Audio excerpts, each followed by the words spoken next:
नमस्कार, मैं अनीशा दीक्षित आप सभी का स्वागत करती हूं हमारे इस खास शो में। मिर्गी ये एक न्यूरोलॉजिकल बीमारी है जो आपके दिमाग को प्रभावित करती है।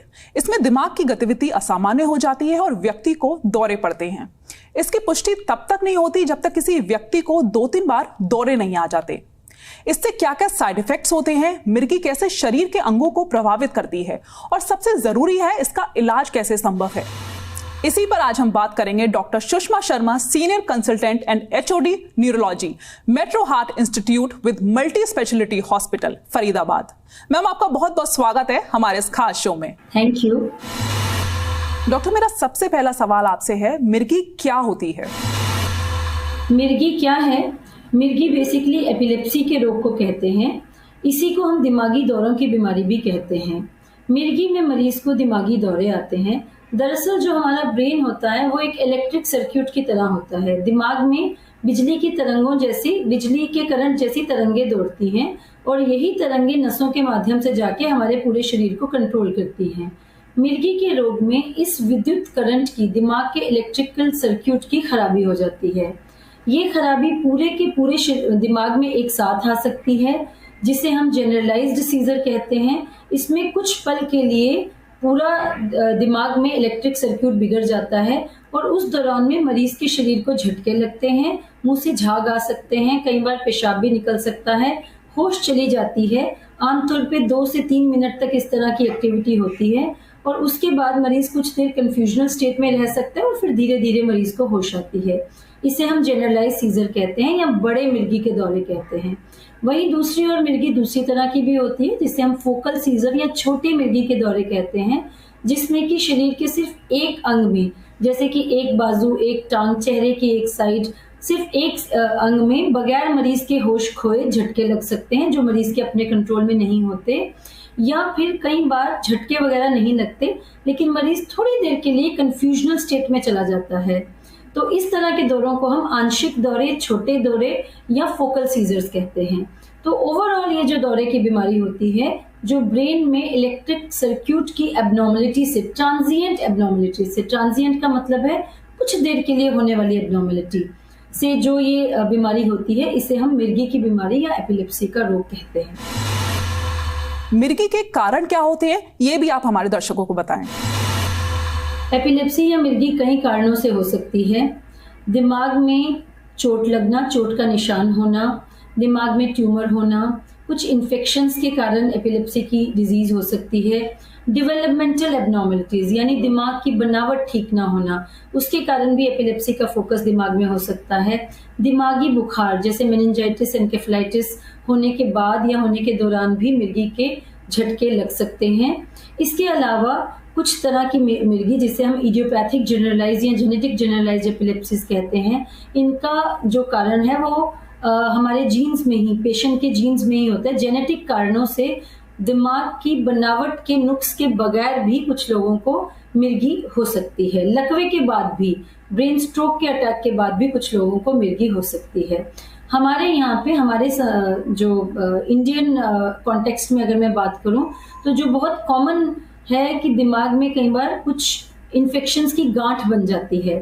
स्पेशली एक तरह का कीड़ा होता है जिसे हम न्यूरोसिस्टिसर्कोसिस कहते हैं, ये दिमाग में एक गांठ बना सकता है। या फिर ब्रेन टीबी शरीर के किसी भी भाग में हो सकता है। अगर जब ब्रेन में होता है तो उसे हम ब्रेन टीबी कहते हैं। तो ब्रेन टीबी के बाद भी मिर्गी का रोग हमारे यहाँ पे शुरू हो सकता है। मिर्गी का डायग्नोसिस कैसे करते हैं? मिर्गी का डायग्नोसिस न्यूरोलॉजिस्ट द्वारा किया जाता है। ये बहुत इम्पॉर्टेंट है कि अगर किसी पेशेंट को मिर्गी जैसे लक्षण हो तो उसे एक क्वालिफाइड न्यूरोलॉजिस्ट को दिखाया जाए। हम न्यूरोलॉजिस्ट मिर्गी के पेशेंट की हिस्ट्री से, यानी कि जब पेशेंट हमें बताता है, पेशेंट के अटेंडेंट हमें बताते हैं कि इस तरह से ये प्रॉब्लम होती है, उससे मेन तो क्लिनिकल हिस्ट्री से पेशेंट का डायग्नोसिस करते हैं। And then to properly define the type of epilepsy and to properly find out the cause of epilepsy, we also carry out certain tests, brain का MRI, EEG, इस तरह के test करके भी, इस तरह के टेस्ट फर्दर हम करते हैं so that एक full proof diagnosis, complete diagnosis patient को हम दे पाएं। डॉक्टर, क्या मिर्गी का उपचार उपलब्ध है? It is very important to understand that epilepsy is a neurological disease. It is a well understood, well recognized, treatable neurological disease. Epilepsy का बहुत अच्छा उपचार आज मेडिकल साइंस में अवेलेबल है।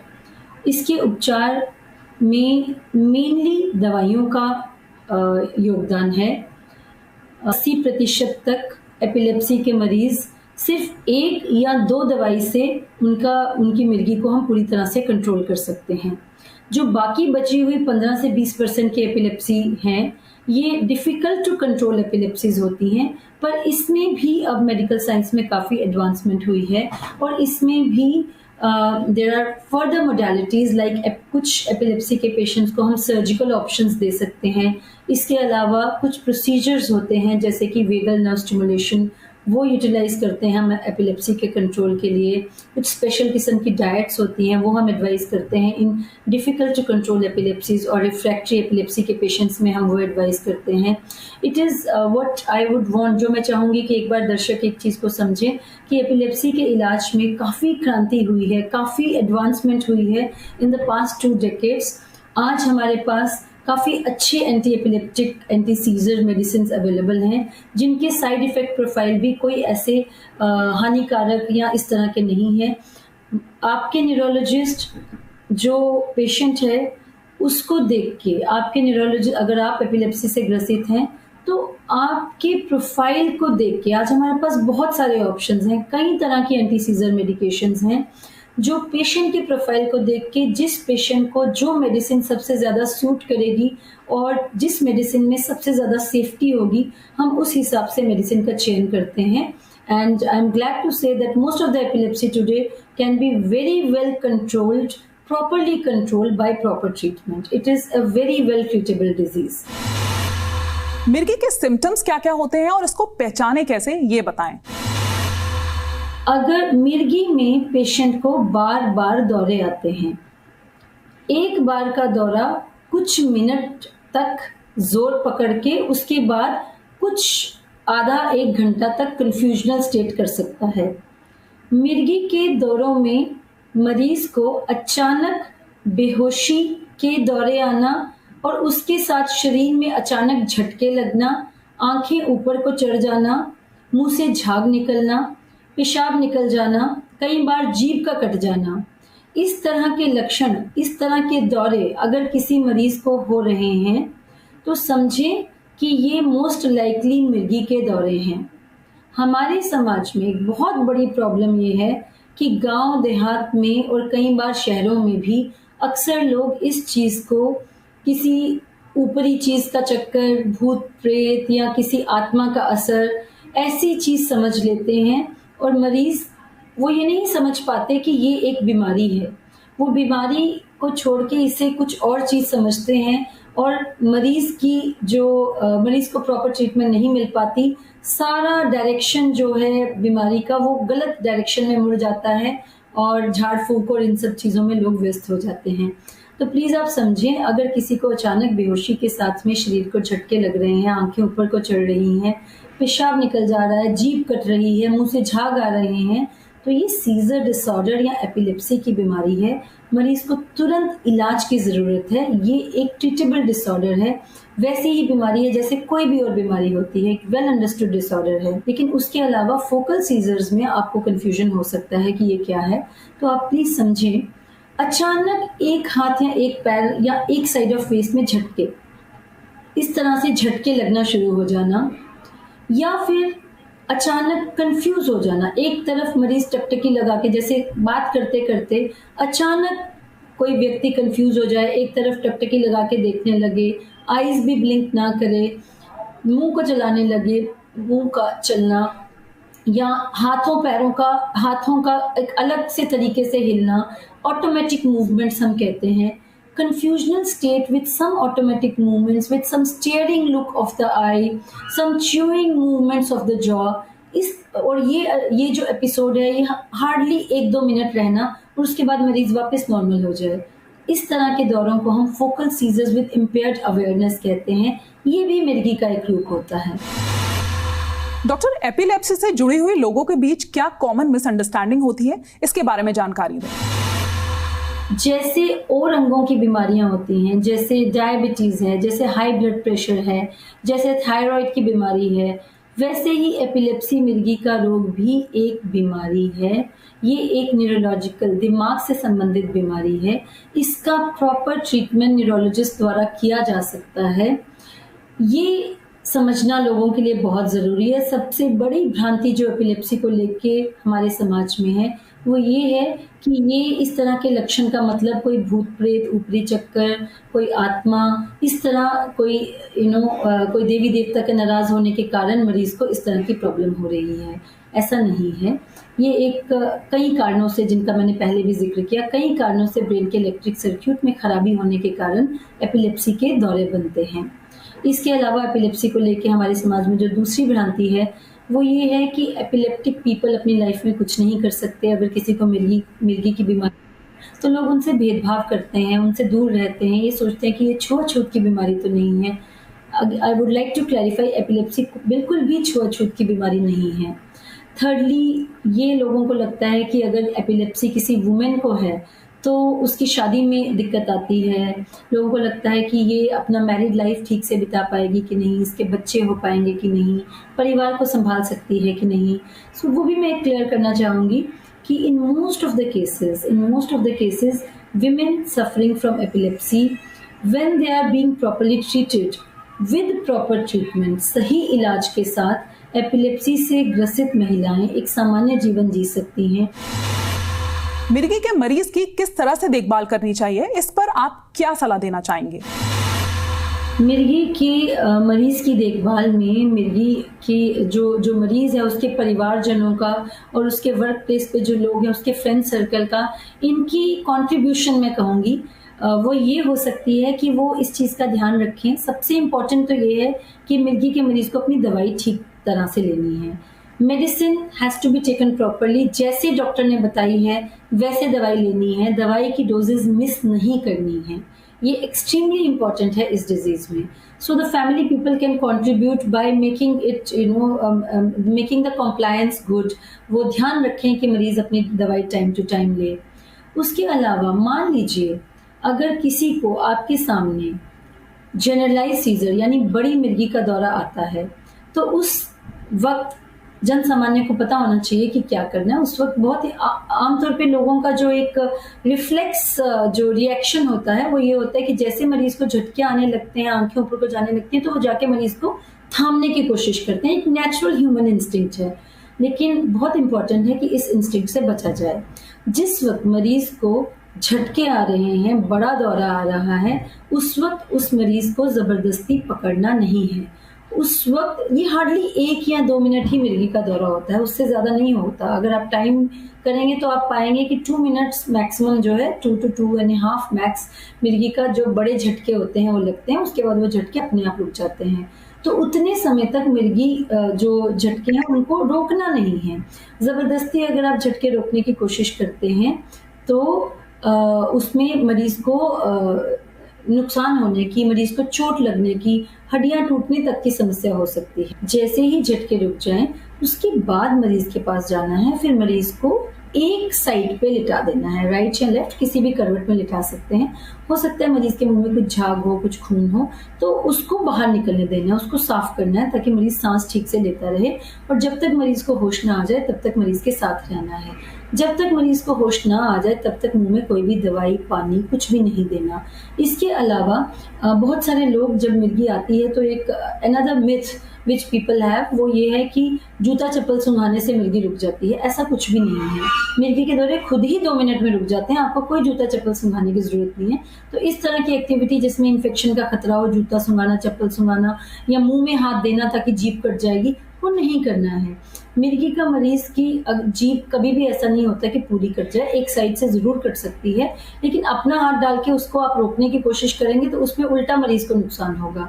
जिस वक्त मरीज के झटके रुक जाएं उसके बाद फिर मरीज को एक करवट लिटाना है, झाग वाग साफ करनी है, होश आने तक मरीज के साथ रहना है और नेक्स्ट स्टेप ऑब्वियसली डॉक्टर को इस चीज की जानकारी देनी है और ट्रीटमेंट में जो भी चेंजेस हैं वो करवाने हैं। डॉक्टर, क्या टेंशन और स्ट्रेस में एपिलेप्सी हो सकती है? इसमें मैं ये कहना चाहूँगी कि इसमें 2 पहलू हैं इस बात के। एक ये है कि क्या कि एपिलेप्सी जिसको पहले से है, उसको टेंशन या स्ट्रेस से कोई प्रॉब्लम हो सकती है क्या? तो इसमें ऐसा है कि अक्सर टेंशन या स्ट्रेस में लोग नींद पूरी नहीं करते।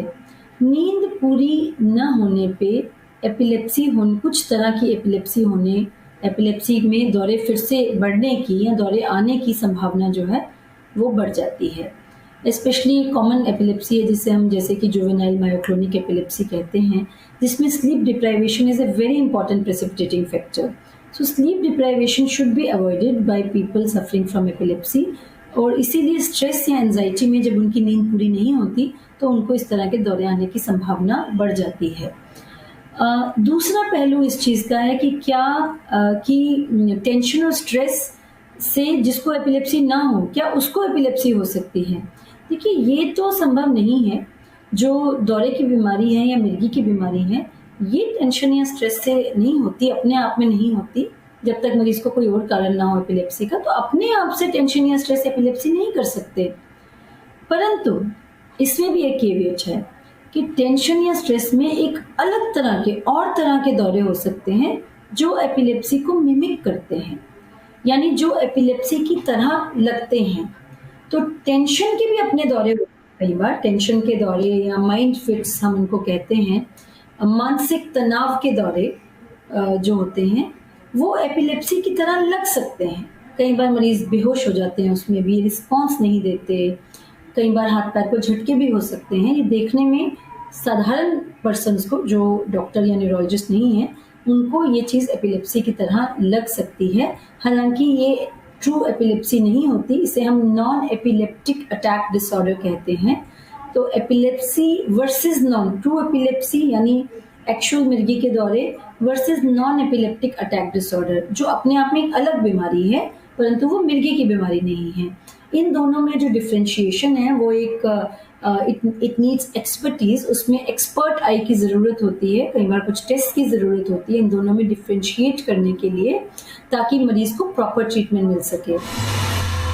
क्या एपिलेप्सी के लिए जिंदगी भर दवाइयां या इलाज लेना पड़ता है? एपिलेप्सी कई तरह की होती है। अक्सर समाज में ये मिथक पाया जाता है कि एपिलेप्सी में जो दवाइयां हैं वो 3 साल तक लेनी होती हैं। तो मैं नहीं जानती कि ये कहाँ से ये भ्रांति समाज में फैली है।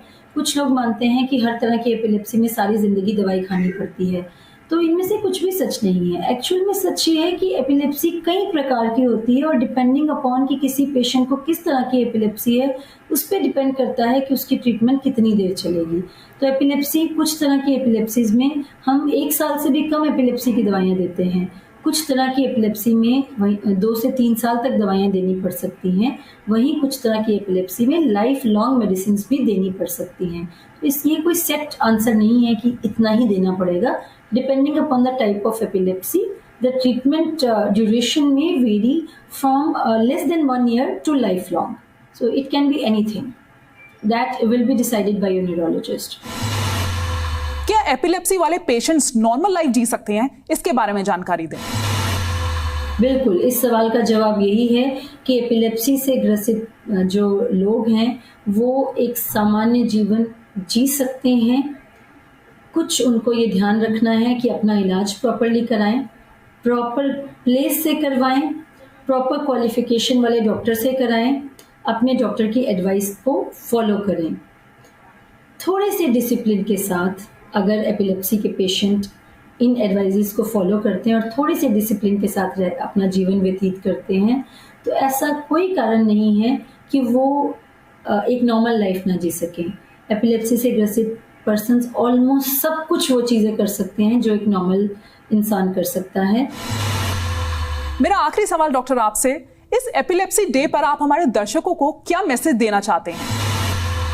मैं सारांश में समराइज करते हुए, फिर से एम्फेसाइज करते हुए यही कहना चाहूँगी सब दर्शकों को कि इस साक्षात्कार, इस अवेयरनेस ड्राइव के बाद अगर आपको कोई एक बात याद रखनी है तो ये याद रखें कि एपिलेप्सी एक न्यूरोलॉजिकल बीमारी है, कोई ऊपरी चक्कर नहीं है।